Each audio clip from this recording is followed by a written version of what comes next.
Pendidikan sebagai investasi sosial dan ekonomi, disusun oleh Ratri Anindita. Pendidikan bukan hanya hak dasar setiap individu, tapi juga merupakan investasi strategis dalam pembangunan ekonomi dan sosial. Namun, yang menjadi pertanyaannya adalah mampukah pendidikan menyejahterakan masyarakat? Berikut ini merupakan fungsi pendidikan dalam berperan untuk meningkatkan kesejahteraan masyarakat. Secara teori dan empiris, terdapat hubungan kuat antara tingkat pendidikan dan kesejahteraan ekonomi. Pendidikan yang berkualitas dapat meningkatkan keterampilan dan produktivitas individu yang pada gilirannya berkontribusi pada pertumbuhan ekonomi nasional. Hal ini sesuai dengan pendapat Todaro dan Smith pada tahun 2015 dalam buku Economic Development. Pendapat lain pun menegaskan bahwa pendidikan yang merata dan berkualitas merupakan fondasi utama untuk pembangunan ekonomi berkelanjutan dan pengurangan kesenjangan sosial. Namun, kualitas pendidikan di Indonesia masih belum merata, terutama antara wilayah perkotaan dan pedesaan. Berdasarkan laporan World Bank atau BPS menyebutkan bahwa setiap tambahan 1 tahun pendidikan dapat meningkatkan pendapatan seseorang sebesar 7-10%. Namun, masalah kesenjangan akses dan kualitas pendidikan menjadi penghambat utama terhadap pemerataan kesejahteraan. Sementara itu, fakta di lapangan menyatakan bahwa IPM Indonesia meningkat setiap tahun dan pendidikan merupakan salah satu komponennya. Namun, angka pengangguran terdidik yaitu lulusan SMA dan perguruan tinggi yang masih menganggur pun masih banyak. Hal ini menunjukkan adanya gap atau jarak antara pendidikan formal dan kebutuhan pasar kerja.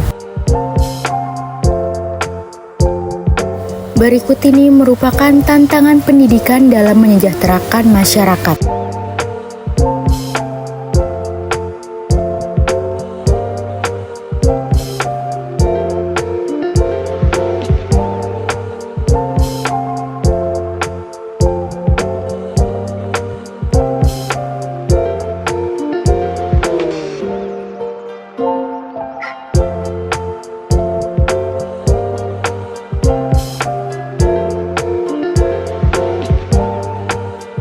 Penguatan pendidikan vokasi perlu dilakukan mengingat pentingnya pendidikan vokasi dapat menjawab tantangan ketidaksesuaian antara kurikulum pendidikan dengan kebutuhan pasar kerja. Berikut ini merupakan 3 langkah strategis yang dapat dilakukan guna menguatkan pendidikan vokasi. Untuk mengatasi ketimpangan, perlu ada upaya serius dalam memberikan akses pendidikan yang setara dan berkualitas ke seluruh pelosok negeri. Oleh karena itu, pemerintah perlu meningkatkan anggaran di bidang pendidikan, terutama meningkatkan akses pendidikan. Kualitas guru adalah penentu utama keberhasilan pendidikan. Oleh karena itu, penting untuk memberikan pelatihan dan pengembangan profesional yang terus-menerus. Berikut ini merupakan 4 langkah strategis dalam revitalisasi kurikulum dan penguatan kemitraan dengan industri.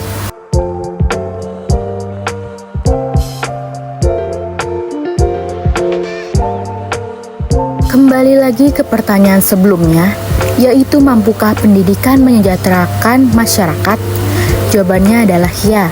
Pendidikan berpotensi menyejahterakan masyarakat, namun harus didukung oleh pemerataan akses dan kualitas, disesuaikan dengan kebutuhan industri dan masyarakat, dan diperkuat oleh pendidikan karakter dan keterampilan praktis.